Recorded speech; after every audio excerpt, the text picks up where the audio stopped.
What's up, guys? Welcome back to Jimmy Talks. Disclaimer, this event just happened, so there might be some changes in information, but this is what I have for now. So now let's get into it. The National Guard. Deployments are supposed to be boring for a lot of them. They're just meant to be a show of presence, or a routine duty where the biggest concern is usually the weather, or a long shift, or making it to the DFAC on time. But that's not the reality anymore. We have a murder of two National Guardsmen in Washington, D.C. by a foreign national, and guy from Afghanistan, and he was shouting Allahu Akbar. This is a grim sign on the road we're traveling. This is a road that leads to chaos and civil conflict. This was not just a random act of violence. This was a targeted assassination, and this is in my opinion, a declaration of kinetic war on American soil against our own military personnel. And it's a direct result of the total, complete failure of our political leadership and their suicidal immigration policies. Now, let's be clear about what happened. The attacker has been positively identified as 29-year-old Ramanullah Lakanwal. I had trouble even saying that. This isn't John Smith. Who the fuck? What kind of name is that? He didn't sneak across the desert border through Mexico. He was actually handed a ticket into America. He came to the United States in 2021 on what's called a Special Immigration Visa, or an SIV, as part of Operation Allies Refuge, during the horrible, chaotic, total, complete failure of a withdrawal from Afghanistan. He then overstayed his visa, and he became an illegal alien. Now, I am seeing reports that he was given an asylum pass in 2024. Regardless, he shouldn't have been here, in my opinion. Even if this was Biden or Trump that granted this, I don't care. He shouldn't have even been here. His last known address was thousands of miles away in Washington State. What was he doing in Washington, D.C. then?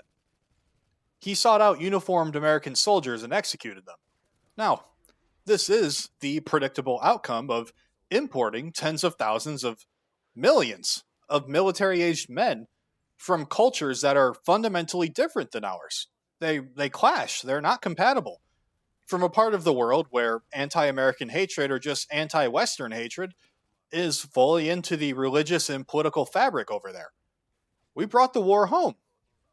Now, this attack is not an isolated incident. This is part of a very fastly accelerating pattern of stochastic terrorism and political violence that's designed to destabilize the nation.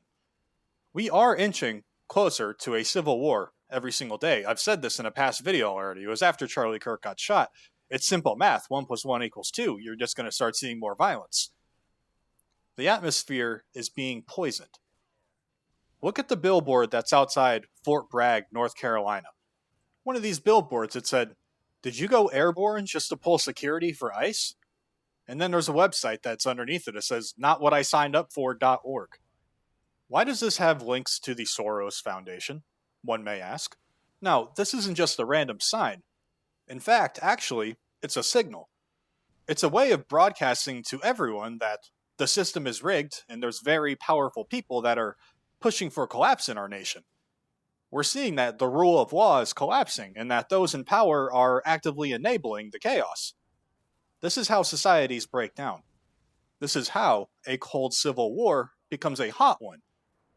History is not kind to nations that ignore these warning signs. If you've been watching my channel for a while, you know I always say, let's go back in history and let's go look at this. Let's go look at this stuff. History repeats itself. We don't have to guess what happens next. We can just simply look at the blueprint of history, both history from relatively recent times and history from a long time ago. Let's look at Europe. This is more modern history. For over a decade, we've watched countries like France, Sweden, Germany, and the UK import millions of people from the Middle East and North Africa, even if a lot of the citizens didn't even want them to. I stand with our European brothers and sisters and all my viewers who watch from Europe. You're not alone. You have support across the sea. But anyways, what was the result of importing tens of millions of fighting-age males from unstable countries? It's been a massive surge in crime. There's been areas in these once beautiful European cities that are now no-go zones because they're too dangerous. There's been a myriad of sexual assaults and rapes of young women and even children, and terrifying terror attacks that have almost become routine. Before their, what I would like to call this, a societal collapse, these nations experienced exactly what we are seeing now, which is a steady flow of violence that normalizes the unthinkable violence and paralyzes the population with fear. They were warned, and they simply just didn't listen. We are being warned right now. Are we going to listen? This also isn't just a domestic issue. Our internal weakness is an opportunity for our adversaries. Russia and China are just sitting by and watching this happen. A United States that is torn apart by internal conflict and bogged down with political violence and unable to project strength across the globe is a gift to China and Russia. They don't have to defeat us in a straight fight. They can just watch us defeat ourselves. They benefit a lot from every single news cycle dominated by, yet again, another terror attack, another political assassination, another city burning. It distracts us, it drains our resources, and it makes us look like a laughingstock on the world stage. And what is our response? To send billions of dollars to Ukraine and Israel. We are funding foreign wars while our own cities become battlefields. You can't walk around certain parts of Chicago. You can't walk around certain parts of Philadelphia. You can't walk around certain parts of Baltimore, once beautiful American cities. We are protecting other nations' borders while our own border has been infiltrated. This is a failure of priority and a betrayal of the American people. This isn't just a domestic issue. This is for American good. This is for the American empire. Now, for crime. We see this uptick in crime and political violence. But I've said the answer is actually quite simple to stop this. To stop crime, you must be tough on crime. I know, it's a crazy concept. It's not complicated.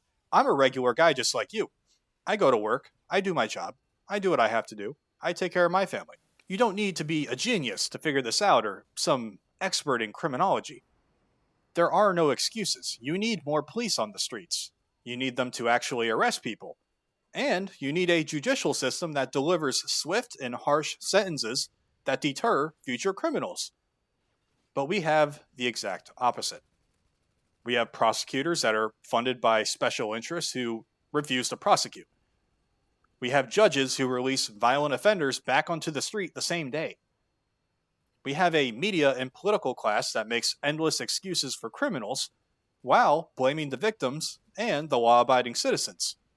The guy who killed Irina Zarutska was in jail 14 times. Why was he even out and walking around the streets just to kill an innocent person? You're enabling the leeches to society and the parasites to walk around freely. It benefits them, but all the hardworking people are the ones that have to suffer and pay the price for it. Does this sound fair to you? No, obviously it doesn't. And we have this Afghan national who is killing National Guard soldiers now. Why are we giving benefits and all this leeway to people who should not be trusted just for them to harm people who should be trusted?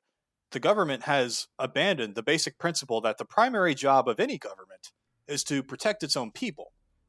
We are not being protected. And also, where is the forceful response from the leadership that promised to fix this? Trump has just been far too soft. Trump has been far too milquetoast on this wave of violent political crime. Let's look at the pattern here. Again, history. Charlie Kirk was shot in the neck and killed at a speaking event. Where was the overwhelming federal response? Nothing. ICE agents are being shot at and attacked nonstop in Chicago. Where's the response? Nothing. And now we have American soldiers being assassinated in the capital city. This demands a scorched earth policy. This demands the immediate use of troops for mass deportations. This is a kinetic war, and it's time we started fighting it like one. Declare it. The United States is under attack from within by people who should have never been here in the first place. The time for halfway measures is over. You either go all in and defeat your enemy, or you sit back and do nothing, and you sit by idly while the nation collapses. It's that simple. Now, this Afghan national, the killer, Ramanullah Lakanwal, shot our soldiers in the head with a revolver. This was a cowardly ambush. He did not meet them on the battlefield like a soldier would. He murdered them during what should have been a peaceful deployment. Our troops are now being hunted right here in America. Enough is enough. The blood of these soldiers is on the hands of every politician who voted for these insane immigration policies. It's on the hands of the Biden administration. It's on the hands of the Trump administration as well, who's far too soft. But Biden opened the floodgates and imported millions of unknown people with no vetting process directly from the most hostile regions on planet Earth. They have created a national security crisis of unimaginable proportions, and now American lives are being paid for it. Illegal aliens are now assassinating our troops on the streets. Or, someone would argue, but he got asylum. Okay, he was still tied to terrorist groups. That's how he even got his visa in the first place, because he had insider knowledge. This guy still shouldn't have been trusted. Now let this sink in. That's the kind of people that are out on our streets killing American soldiers. Got it. Now, we have to ask the hard questions. Is this exactly what it appears to be? A lone, crazy, radical Muslim in a city like DC, where there isn't a massive Muslim population, killing 2 random National Guard soldiers while screaming Allahu Akbar? This is the same pattern we've seen all over Europe for many years now. A sudden explosion of violence from individuals who should have never been granted asylum or entry. This fits in a very established pattern of Islamic terrorism, obviously. But in a time of such manipulation and deep state corruption, we also have to ask, was this something deeper, possibly? Dare we even say it? Could this have been a false flag operation? Now, the possibility can't be ignored. Who benefits from Americans being terrified of Islamic terrorism? Who desperately wants the United States to be enraged and mobilized for, yet again, another war in the Middle East? The answer is obviously Israel. A U.S. war with Iran would be strategic for the Israeli government. They have a long and documented history of false flag operations and drawing America into conflicts that serve their interests. We've seen this with the USS Liberty. They wanted to drag us into the 7-Day War. We've seen this with 9/11. They had insider knowledge that it was already going to happen. Is it so crazy to think that they might exploit the chaos they see here or even help create it to achieve their geopolitical interest? Now, I'm not saying this is definitively what happened. What I am saying, though, is that we live in an age of lies, and healthy skepticism is a duty. We must let the evidence lead us to where it is. And if I'm wrong about that theory, then I'm wrong. But I'm still going to think about it. But we must also be willing to follow the evidence wherever it goes, even if it leads to uncomfortable and shocking conclusions. So, what do we do now then? What do we do? The political class has failed. Everybody knows this. The federal government has failed. Our so-called leaders are either complicit or simply just incompetent. The responsibility now falls to us, the people. Jimmy Talks viewers, we have to become resilient. Even if you don't view me all the time and you may be new here, that's okay. You have to be resilient. You have to become self-sufficient. Find your tribe of people. Find the people in your community who you can trust, who share your values, and who are prepared to stand together and train with them. Train physically, train with firearms, train in emergency medical response. Knowledge is also power. Read a lot of books. Get smart. Get some brain gains, not just physical gains. Keep your family close, keep your rifle by your side, and prioritize their safety above all else. This also means taking concrete steps to secure your future. The financial system is fragile. I've done many videos on this already. The political system is crumbling. I've done many videos on this as well. Start moving your assets into things that can't easily be seized or inflated away. Physical silver and gold. Stack some of it. Stack some Bitcoin. It's a decentralized asset that operates outside the control of central banks. Sure, there's an argument to be made that that could be overthrown or changed, but I digress. It's still outside of the system for the most part. But just as importantly, stack food.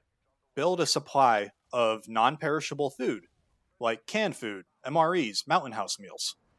But also, make sure you have water.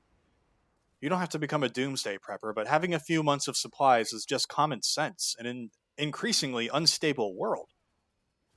This is a direct order from me. Keep reading books, keep getting smarter.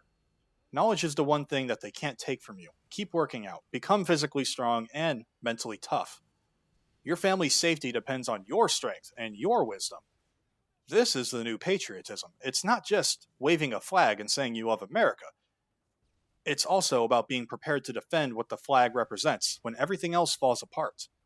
The time for hoping someone else will fix this is over. We are the ones we had been waiting for. That's all from me today. Stay strong, stay safe. God bless you and your families. America first and only. Jimmy Talks out.